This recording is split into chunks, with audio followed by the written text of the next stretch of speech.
Oh.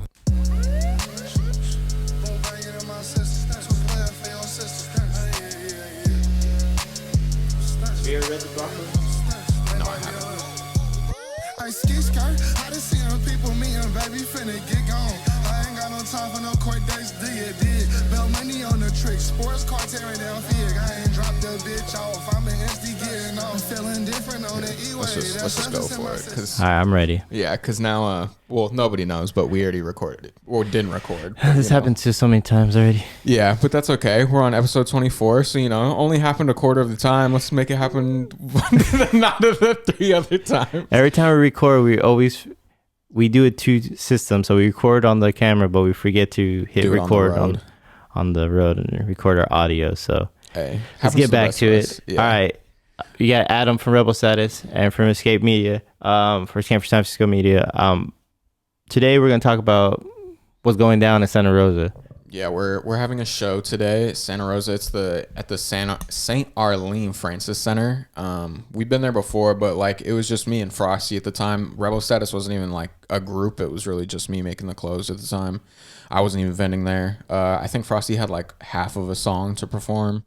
And then, now we're the headliners there, which will be really cool. A little nervous, but it'll cool for So sure. what is the set? Have you had the set layout ready, planned? The set list? Yeah. What do you got going? They did it last night. That's not really my expertise because they're the actual performers. I'm just kind of off to the side. I'm sure that they'll want me to be on there to introduce or whatever.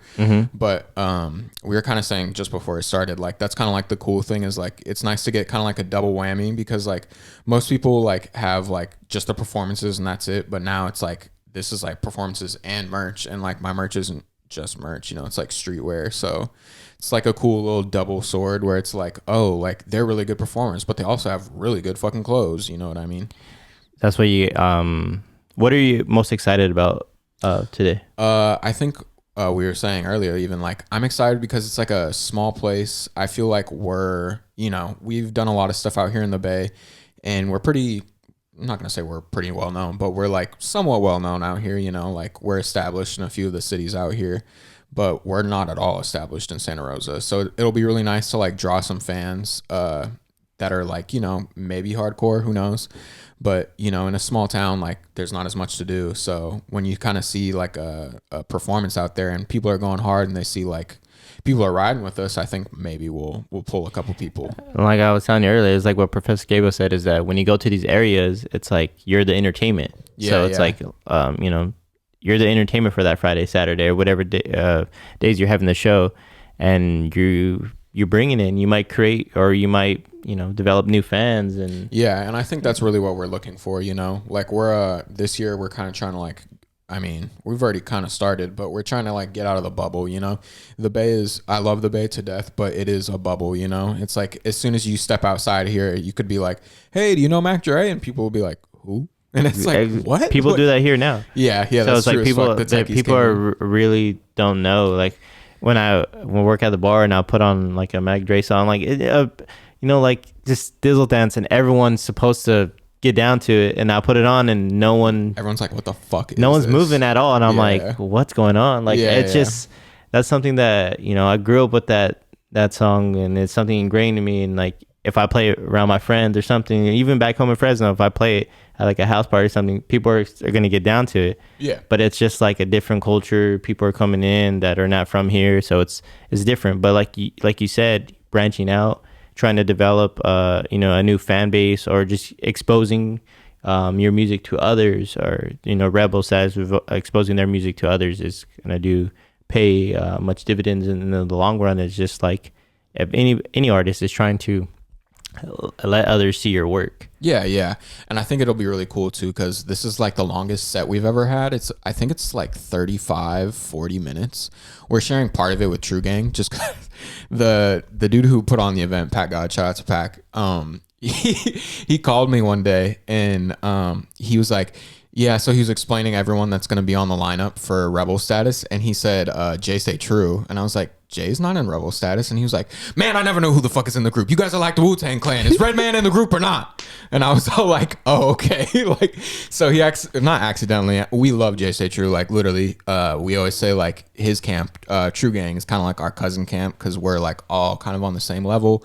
We all super love and support each other. I love, you know. Oh, so they're going to be there as well. Yeah. And they'll perform a couple of songs right alongside with us. So we were glad to share the stage with them for that. I love how you guys all come together and you guys be doing your thing. Yeah, no, it's just fun, you know. It's like like it is kind of like FNG. It's a family affair, you know. Like we all see that we're doing the same thing, but we do it in different ways. So it's like, why not support each other? You know, no one step on each other's toes. And that's the most important part, is just like getting to that point where you could just perform and do your art, and it's no animosity, and there's no like, you know, what was the point to be, you know, having issues? Yeah, when it's exactly. The point is to bring people together and to perform and to do things and have a great time, and none of this, you know, BS stuff that who's comes bigger, along. Who's better? Yeah, comes along with it. So, what are some of the cities that you're looking forward to visit, as far as, you know, bring Rebel status to and to perform? Yeah. So we were saying kind of before it started, we're pretty excited. I don't want to like super put it out there yet, but we're kind of looking at doing like a small little West Coast tour in November. So we're really trying to go to like LA, San Diego. It'd be dope to even come back up and go to like Sacramento or fucking Humboldt, you know, like some random places in California. Anywhere that like, you know, people are willing to hear us, you know. It'd even be dope like to go to these small venues that are like not really well known. Like it'd be dope to go back to fucking Temecula and be like, fuck you guys, and like, you know, do a nice show out there. But yeah, that's kind of what we're just looking for, is trying to like spread out, get outside the Bay a little bit, show people what we're working with, because we're not necessarily like a super typical Bay sound. And, you know, it helps too that like, you know, the streetwear is pretty fucking cool too, you know. It's like you get a 2-for-1, so it's a nice feeling. How many would you say, other groups or collectives are doing what you're doing, is mixing the streetwear and the music together? When like people see you guys, they know like, oh, that's them. Like you can tell by the clothing, you can tell by like. I'm gonna be honest with you, and I don't want to sound super rude by saying this, but I don't think anyone is. I don't think anyone is. Either. Yeah, I don't know anyone that is. I think there are people who are trying to leave the Bay, and like they're also doing like great merch. I don't want to like shit on anyone. I know, like, for instance, like King Tahoe, he's part of like Free Play Music Group, Lightly, I believe, and he makes great merch by himself, so super shout out to King Tahoe.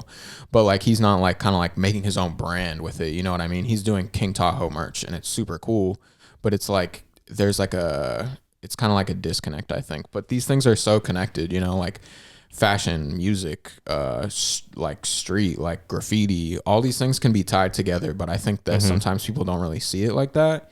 And, you know, it's a shame when people can't see it like that, but these are all very interchangeable, you know, like hip hop started with like what, dancing, graffiti, and music, you know what I mean? And fashion too. But it's like, these are all elements of like what a genre is, you know what I mean? And to that effect, like, it's like, I don't, do you remember Poozy? Poozy said this thing that I really appreciated about him, but it's like, he said that hip hop is like a sport. It's a competition. You know what I mean? And I feel like a lot of fashion people or other people in other art mediums, they don't look at it like that. And I'm not saying that it has to be a competition, but like when I make clothes, I look at it and say, yeah, I'm the best one doing it. You know what I mean? Like, and I don't mean that to be like, fuck you, fuck you, fuck you. I'm just saying, I feel like I'm the best one doing it. And I feel like I bring this, and this to like the game. You know what I mean? Yeah. There's a difference from having confidence and having arrogance. Yeah, exactly. Arrogance is that I'm better than everyone else, and everyone, even when people put stuff out, it's trash and things like that. Yeah, Whereas confidence is like, I know what my brand is, and I know people are gonna like it, and I'm gonna put it out there. Yeah. And I'm gonna support others along the way. Yeah, like, yeah. And I know exactly that's how I've seen you've done that like many times. It's like put other people on. It's like, of course, I could tell, and you earn that confidence over time about like, how do you feel when people give you compliments about your work, your clothing, your brand, and things like that? It's actually pretty funny. Me and Shayla were kind of talking about this last night, but I'm still not very good at taking compliments. Like, I'll just say thank you and move on. But like, I kind of have like a little bit of imposter syndrome about the whole thing, just because like from when I started in like late 2016 to now, I think I've gotten so much better. I actually like look at my clothes now and I'm like super proud of like what I've created, and I'm like, oh, like this is something that I would wear, or this is something I could see people wearing, and that it's nice. And like, you know, 5-6 years ago, I was kind of like, why did I do this? Like, how did I do this? Like, this did not turn out how I wanted it to turn out. And so I think I still somewhat deal with it, because it's like, it's good, but it could be better. You know what I mean? You have some stuff you cringe at, and you're like, oh, Definitely. what is the most cringy thing you made, and you did like so many. Well, I don't really cringe at what I made for this one, but I cringe at what happened. I remember, I think it was in 2018. It was 2018 or 2017. I had made some Mac Dre t-shirts for Mac Dre's birthday, and they were so cool. I still really like them. But they said Fizz or Die on the back. And so Diz Nation hit me up, and they hit me with a cease and desist. And they were like, oh shit. And they were like, yo, you cannot sell these. Like, that's super wrong of you to do that. And I was like, what? That was the first time I ever even heard of something like that. So I was like, oh, okay. Like, I'm super sorry. I'll give them to you and you guys can sell them. And they were like, yeah, no thanks. And I was like, oh. And so I just felt like super blackballed in that moment. That was a really shitty moment. I made some hoodies that I embroidered that I should have printed. So but you could have kept it Thizz or Die, right? They couldn't do nothing about it, but you just can't sell it. Yeah. I ended up just giving them away to people. Like, if you were like buying a lot of stuff from me at the time, I just gave it to you with a package, or I gave some to Jay because Jay was such a good friend of mine. Nice. And et cetera, et cetera. I think I have like one or two still lying around, but I fucking loved that design. I remember being destroyed when they told me that. I was really sad. But you know, I think that's just kind of like a ebb and flow of things. You know, sometimes you're gonna make something and you're gonna be like, this is so cool, and then it sucks, or you're gonna be like, this really sucks, and then people fucking love it. You know what I mean? Mm-hmm. I think fucking in 6 months from now, I'm gonna look back at some stuff I made just now, and I'm gonna be like, ooh, I didn't like that at all. This sucked. That's how I feel when I'm taking photos. Like, I be taking them and I'm like, oh man, like in the moment, and I'm loving it, and then I look back at them and I'm just like, what was I looking? What was happening? What was going on at that time? And I'm trying to think, like, what was happening in my head? What was the frame that I was trying to go for? Get up, and then it came out, or you do it and it comes out completely different from what you expected. Yeah, you imagine. That reminds me of, I mean, just like what you sent us the other day. We did a shoot at Westfield because Westfield is closing down, and you gave me that film camera, and I love using that film camera just because it's so easy. But then when you sent them back to me, there were some that were like out of focus. There was some with my finger in the thing, and I was like, fuck, I suck. I'm not a good photographer. That's just that medium. It's just like a slower camera.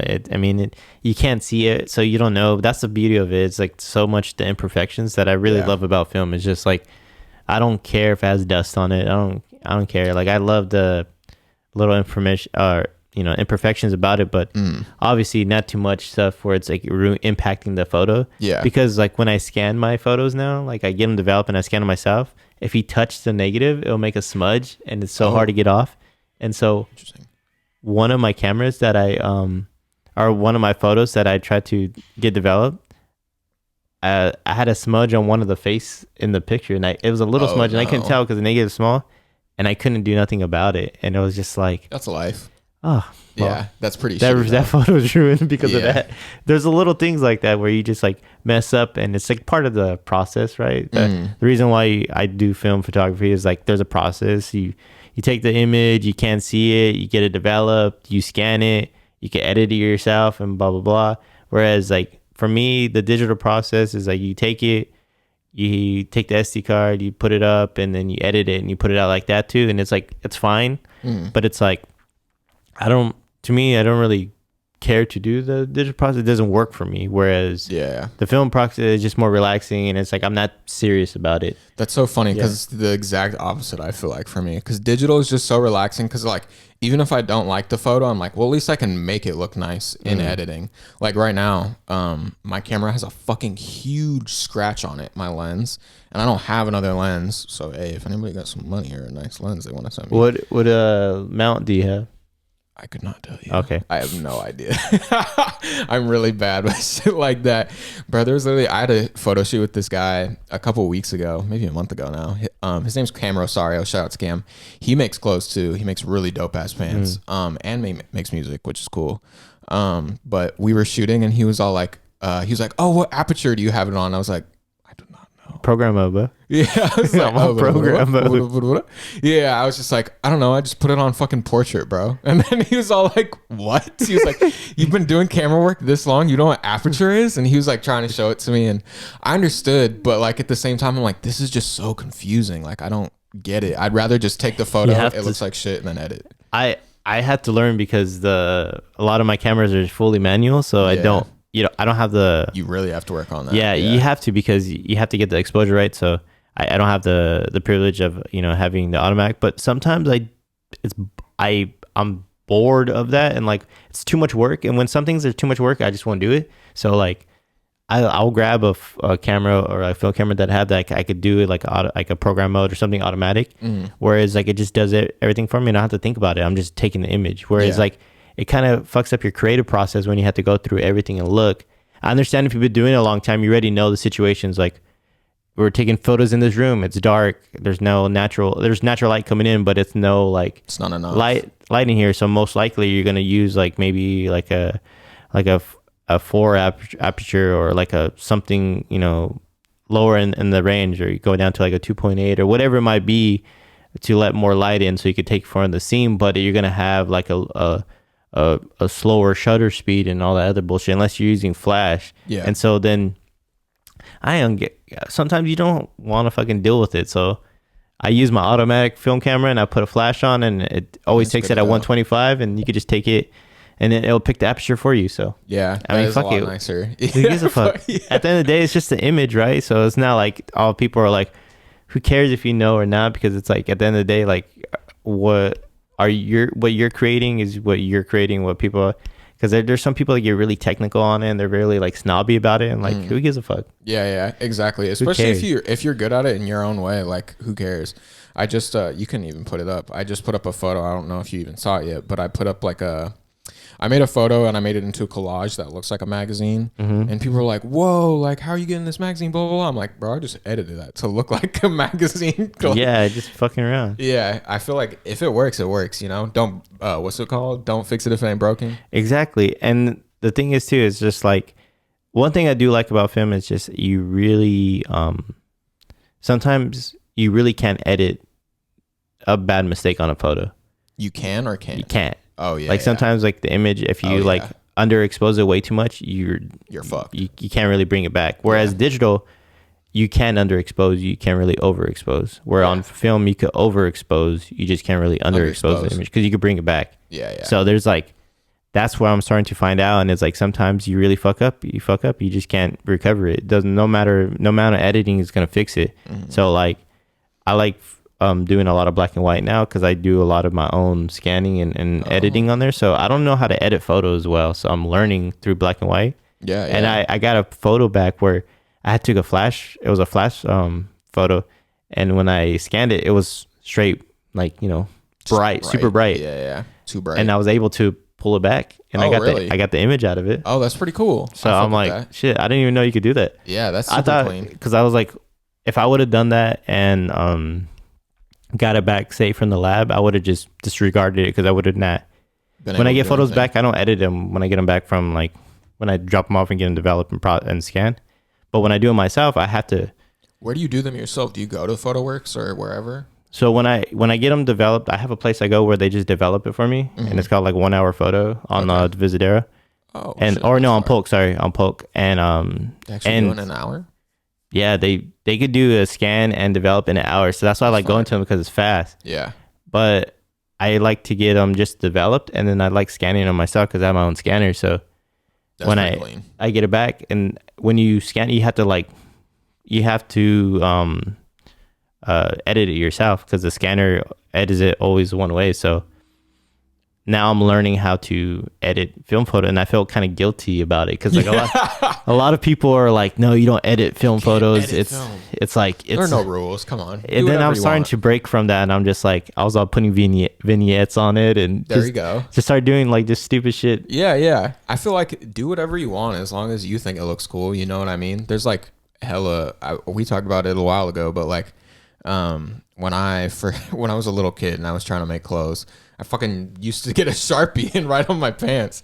Doesn't mean it didn't look good, but it was cool to me at the time. So who the fuck cares? You know what I mean? Yeah, and that's the beauty of it. Is just like learning, different processes and learning how your creativity works. Yeah. That's like one thing about digital that I really don't like is like the flatness and the overly like clinically, like, I don't know, looks kind of clinically like processed in a way. Okay. So I don't really, to me, it's not very appealing.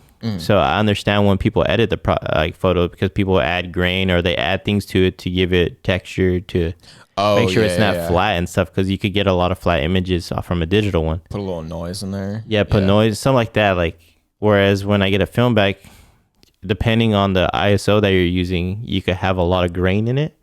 And so if I use I got this one that was like a 3200 black and white film. Okay. And I hated it. It was so grainy. It was just ugly. I was just like, when I got that, I was like, oh, this is nasty. Like, I really don't like it. But then it used like lower ISO, like a 50 ISO film stock, and it was like super clean, super clear. And it was like, maybe I need to add a little bit more grain to this because I wanted to have a little bit more texture to it. So it's like finding that balance in what you find appealing for yourself and like the work that you put out there. And I love how you edit a lot of your stuff, and it's like you are like really open about like, fuck, I just do whatever. I make an image. I could take any image and make it work for me. Yeah, that's one thing I like about your process. I mean, that's the way. Hey, look, also, sorry, not to veer off track. We'll get right back on it, but I have to put the fuck you stacks on the site real fast because I said they'd be open at 1.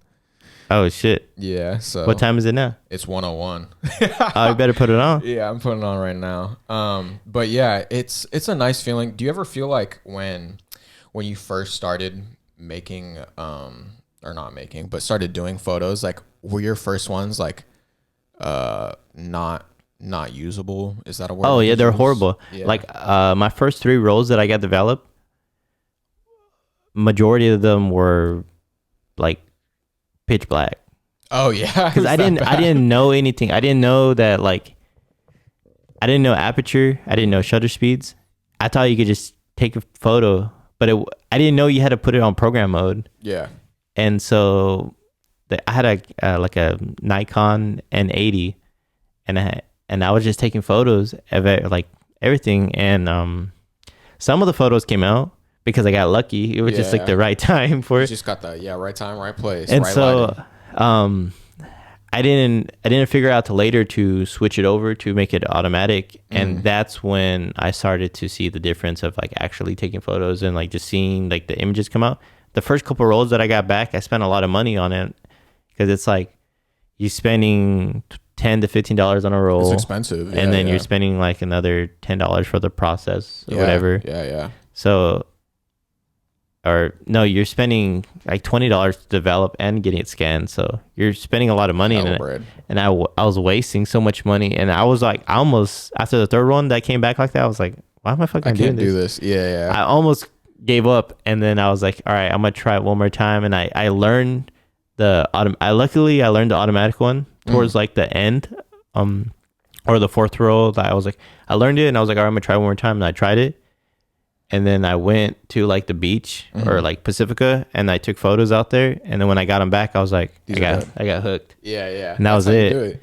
I got fucking hooked. That reminds me of like when I actually first started my brand. I did a polo version, like the polo horse. Yeah. I did that, it's okay. I did that, but I did like my shield logo, and I used to go to this embroiderer over in Dogpatch, and he would let me do it myself at the time, which was really cool. But like, so I would do it, and I was trying to get them done so fast. So I did like 50 shirts, and I did it all in one go.